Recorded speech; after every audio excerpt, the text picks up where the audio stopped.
Today we will see how you can create a platform event in Salesforce, how you can add data to platform events, and how you can consume that platform event in MuleSoft.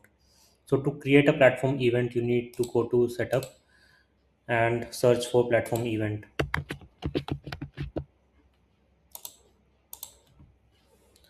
You need to create a new platform event. Let us say account,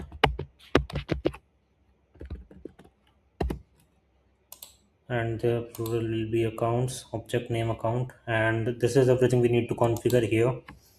Save this. So once you create a platform event, you also need to configure the fields. So we will configure three fields: object type, operation, and the payload. So first of all, let's configure the object type or object name.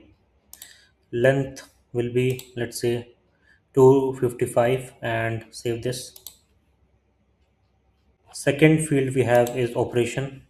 So this is also going to be a text field. Operation, let's do a length of 20 because it is either going to be insert, update, or delete, and save this. The third field will be payload. So this field will be text area long because it contains a lot of characters. So payload, and let's use the maximum length 131,072. Visible lines, let's set 10 and save. So this is everything you need to do at the platform event level. Now you copy this API name account underscore underscore e. So now let us go to developer console and create a Apex trigger which will send data to this platform event. So click on file, new Apex trigger. Let's name this account trigger, and let's select account as object. So I have created this code. You can use the same exact code. I'll paste this in description. So it, on the event insert, update, and delete trigger will run, and it will get list of all the records in the object and create a object like this with object name, operations, and payload, and then send this entire data to the platform event. Also you need to take care of these values. So you need to paste your platform event API name here.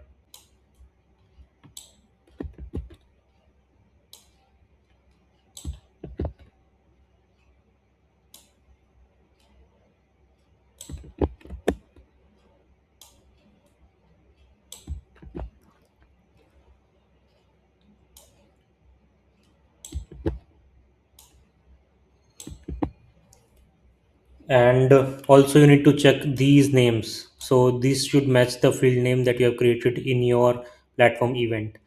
So once everything is good, you save this and check the problems tab. If you have nothing here, so that means everything is working fine. You can close this and your Salesforce setup is ready. Now you need to go to MuleSoft application. I have this Salesforce POC and created a Salesforce config. Currently I'm using basic authentication, but if you are using Salesforce version above 64, then you need to use one of these connection types. I have already created a video on OJWT. You can check that video. So I'll do a test connection because I'm using version 64, so I can use the basic authentication. So everything is working fine. Now let us create a flow. On the Salesforce side, you need a reply channel listener and configure your platform event.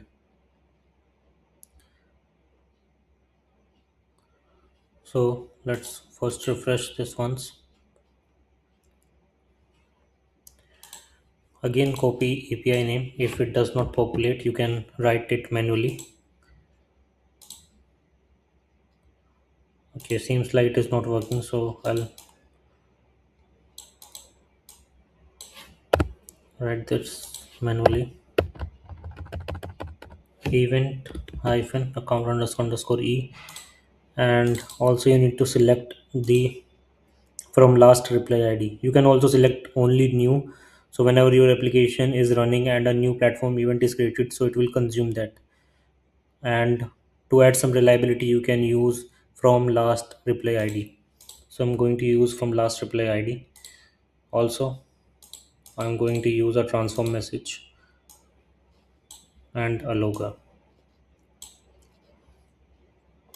For now, I'm going to log the payload, and I'm going to convert the payload in the JSON format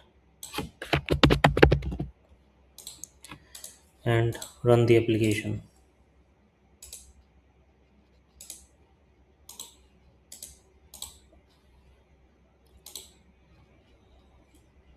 Now I will go to Salesforce and trigger a event by updating our account record. Let us this use this record, edit, and let's change the website. Let me check if the application is deployed. Application is deployed and it is able to connect to the platform event. So now I'll save this and it will create a platform event which will be consumed by our application. Here go to Mule debugger and you can see the payload. Let me convert the payload to JSON.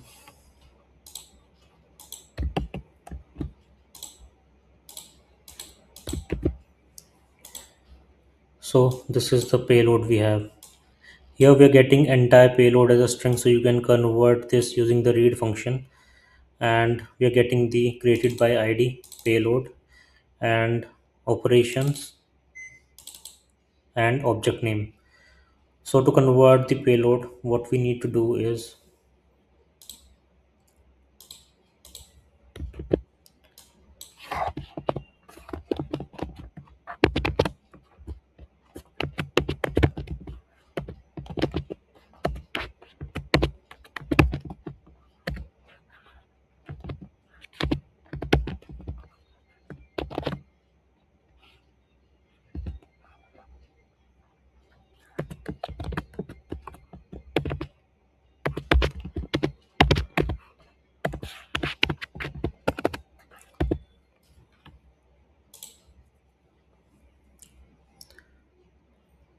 so we are going to use read function to convert the payload, and we have the payload in the JSON format.